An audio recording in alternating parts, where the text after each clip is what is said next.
صلی اللہ علیہ یا رسول اللہ صلی اللہ علیہ یا حبیب اللہ۔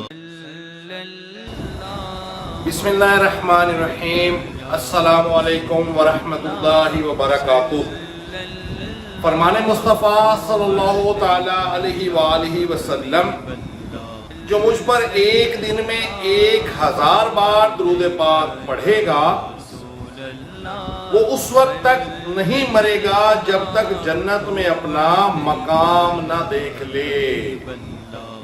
اللہ عز و جل سے دعا ہے کہ ہم سب کو پیارے مصطفیٰ صلی اللہ تعالی علیہ وآلہ وسلم پر زیادہ سے زیادہ درود پاک پڑھنے کی توفیق عطا فرمائے، آمین۔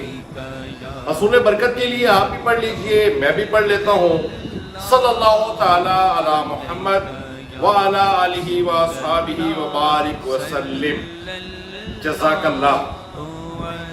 شب عاشورہ کا وسیلہ کام آ گیا۔ آئیے ایک حکایت سنتے ہیں۔ منقول ہے کہ بصرہ میں ایک مالدار آدمی رہتا تھا۔ ہر سال شب عاشورہ کو اپنے گھر میں لوگوں کو جمع کرتا جو قرآن کریم کی تلاوت کرتے اور اللہ عز و جل کا ذکر کرتے۔ اسی طرح رات بھر تلاوت قرآن اور ذکر الہی عز و جل کا سلسلہ جاری رہتا۔ پھر وہ شخص سب کو کھانا پیش کرتا، مساکین کی خبرگیری کرتا، بیواؤں اور یتیموں سے بھی اچھا سلوک کرتا۔ اس کا ایک پڑوسی تھا جس کی بیٹی اپاہج تھی۔ اس لڑکی نے اپنے باپ سے پوچھا، اے میرے والد محترم، ہمارا پڑوسی ہر سال اس رات لوگوں کو کیوں جمع کرتا ہے اور پھر سب مل کر تلاوت قرآن اور ذکر کرتے ہیں؟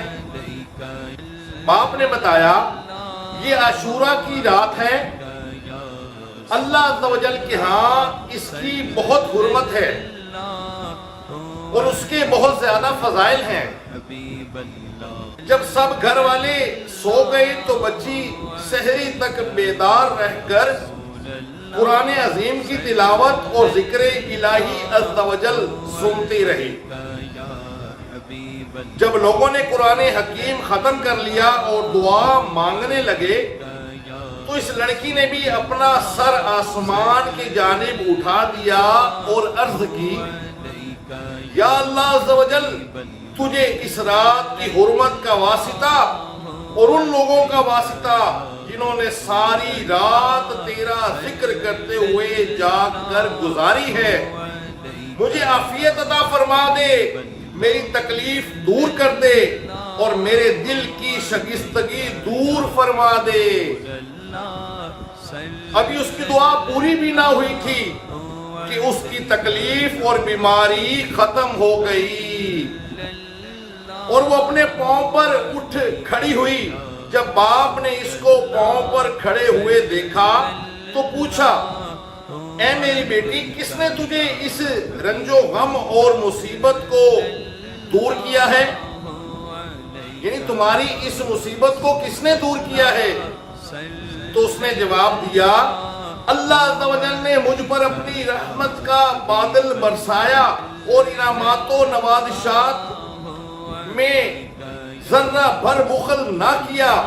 اے میرے والد محترم، میں نے اپنے پروردگار عز و جل کی بارگاہ میں اس رات کا وسیلہ پیش کیا تو اس نے میری تکلیف دور فرما دی اور میرے جسم کو صحیح فرما دیا۔ سبحان اللہ۔ دیکھیے ویورز، آپ نے سنا کہ کس قدر عاشورہ کی رات کی عظمت ہے۔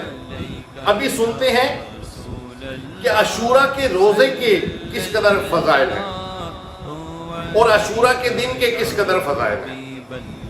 سرور کائنات شاہ موجودات صلی اللہ تعالی علیہ وآلہ وسلم نے ارشاد فرمایا، جو شخص یوم عاشورہ عصمت سرما آنکھوں میں لگائے تو اس کی آنکھیں کبھی بھی نہ دکھیں گی۔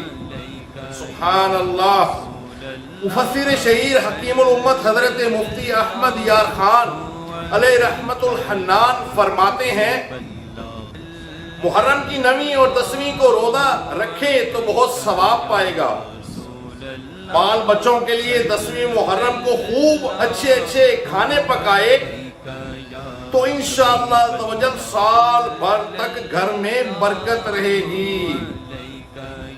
بہتر ہے کہ کھچڑا پکا کر حضرت شہید کربلا سیدنا امام حسین رضی اللہ تعالی عنہ کی فاتحہ کرے. بہت مجرب یعنی مؤثر و آزمودہ عمل ہے. اسی تاریخ یعنی 10 محرم الحرام کو غسل کرے تو تمام سال انشاءاللہ عز و جل بیماریوں سے امن میں رہے گا، کیونکہ اس دن آب زمزم تمام پانیوں میں پہنچتا ہے. سبحان اللہ. رسول اللہ عز و جل صلی اللہ تعالی علیہ وآلہ وسلم فرماتے ہیں مجھے اللہ پر گمان ہے کہ عاشورہ کا روزہ 1 سال قبل کے گناہ مٹا دیتا ہے. رسول اللہ صلی اللہ تعالی علیہ وآلہ وسلم کا ایک اور فرمان عظمت نشان ہے رمضان المبارک کے بعد افضل روزے محرم کے ہیں. اسی طرح فرمان مصطفیٰ صلی اللہ تعالی علیہ وآلہ وسلم ہے کہ جس نے عاشورہ کے دن کسی کو پانی پلایا اللہ عز و جل بڑی پیاس کے دن یعنی بروز قیامت اسے ایسا جام پلائے گا کہ اس کے بعد وہ کبھی پیاسا نہ ہوگا اور وہ ایسا ہو جائے گا گویا اس نے لمحہ بھر بھی اللہ عز و جل کی نافرمانی نہیں کی. اللہ عز و جل سے دعا ہے کہ جو کچھ پڑھا سنا اس پر عمل کرنے کی توفیق عطا فرمائے اور اس محرم الحرام کے مہینے میں آنے والا دن عاشورہ کا دن یعنی 10ویں محرم کا دن ہم سب کو اللہ عز و جل اس بات کی توفیق عطا فرمائے کہ ہم اس دن کا روزہ رکھیں اور حضرت امام حسین رضی اللہ تعالی عنہ کے نام پر فاتحہ خوانی کریں، لنگر تقسیم کریں. اللہ عز و جل ہم سب کو اس کی برکتیں عطا فرمائے. اللہ عز و جل سے دعا ہے کہ جو کچھ پڑھا سنا اس پر عمل کرنے کی توفیق عطا فرمائے. آمین بجاہ النبی الامین صلی اللہ تعالی علیہ وآلہ وسلم. پیارے ویورز، اگر آپ کو ہماری یہ ویڈیو اچھی لگی تو اس کو لائک اینڈ شیئر ضرور کیجیے گا اور ہمارا چینل جس کا نام ہے نور اسلام اس کو بھی ضرور سبسکرائب کر لیجیے گا. اللہ علیکہ یا رسول اللہ صلی اللہ علیکہ یا حبیب اللہ.